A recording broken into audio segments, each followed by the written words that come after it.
আপনাদের একটা trading tips দিই। সেটা হলো যে আপনার যদি $300 ব্যালেন্স থাকে তাহলে আপনি অ্যাকাউন্ট করবেন দুইটা। একটা করবেন ডেমো, অবশ্যই সেটা $300 থাকবে, আর যেটা রিয়েল সেটাও $300 থাকবে।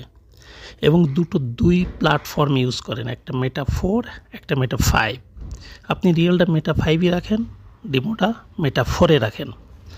এবার মেটা 4-এ থেকে আপনি সমস্ত অ্যানালাইসিস করবেন, করে সেখান থেকে পারফেক্ট পয়েন্ট যদি পান, আপনি ট্রেডিং পয়েন্ট যদি পেয়ে যান, তখন আপনি সেটা ডেমোতে ইউজ করেন। প্রথমে ইউজ করার পরে যদি দেখেন রেজাল্ট ভালো আসতেছে, তাহলে আপনি রিয়েলে ট্রেড করার চেষ্টা করেন।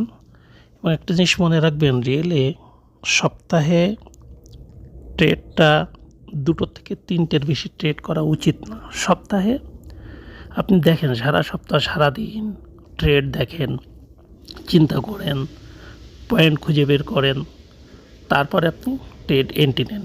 আর ট্রেড এন্ট্রি নেওয়ার পরে অবশ্যই এসএল দিবেন। টিপি দেন আর না দেন সেটা আপনার ব্যাপার, কিন্তু এসএলটা যেন অবশ্যই দিবেন, সেটা মনে রাখবেন। আর যারা নতুন, তারা যতই স্ট্র্যাটেজি শেখেন না কেন, সাইকোলজি তারা বিল্ড করতে পারবেন না যদি আপনার ট্রেডিং বয়স না হয়। এটা আপনাকে মাথায় রাখতে হবে। ধন্যবাদ সবাইকে, সবাই ভালো থাকবেন।